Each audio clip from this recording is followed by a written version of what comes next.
সাভারের রানা প্লাজায় উদ্ধার কাজ অসমাপ্ত রেখে মানুষ সহ পুরো ভবন মিশিয়ে দিতে নির্দেশ দিয়েছিলেন তৎকালীন প্রধানমন্ত্রী শেখ হাসিনা।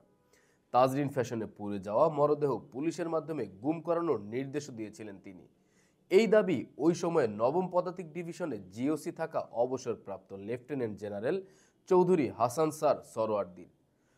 টানা ৯ মাস কারাগারে থাকার পর সম্প্রতি মুক্তি পেয়েই সংবাদ মাধ্যমকে একথা জানান তিনি।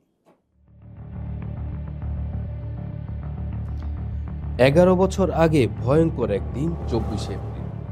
বাংলাদেশ তো বটেই, পুরো বিশ্বকে নাড়া দিয়েছিল সাভারের রানা প্লাজা ধস। ওই ঘটনায় আহত নিহতের পরিবার তো আছেই, এখনো অসংখ্য লোকের চোখে লেগে আছে বাঁচার জন্য চাপা পড়া মানুষের নিদারুণ আর্তনাদ।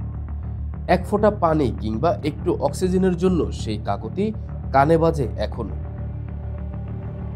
1136 জন নিহতের ওই মর্মান্তিক ঘটনায় জীবিত উদ্ধার করা হয়েছিল 2438 জনকে।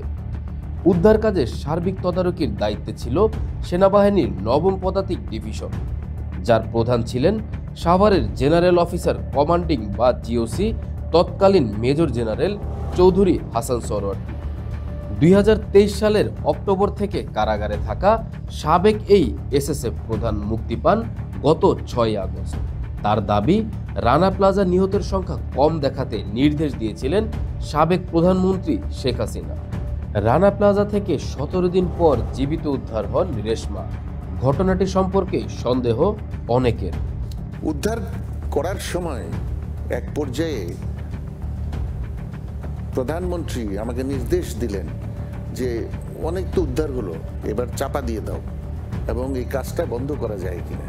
আমি বলেছি অসম্ভব, এখানে হাজার হাজার জীবিত মৃত মানুষ আছে, আমি উদ্ধার করছি আপনার কথা বলে যে আপনি নির্দেশ দিয়েছেন জীবিত কিংবা মৃত ব্যক্তি, শেষ ব্যক্তি উদ্ধার না হওয়া পর্যন্ত এই অভিযান চলবে, আমি এখান থেকে যেতে পারি না।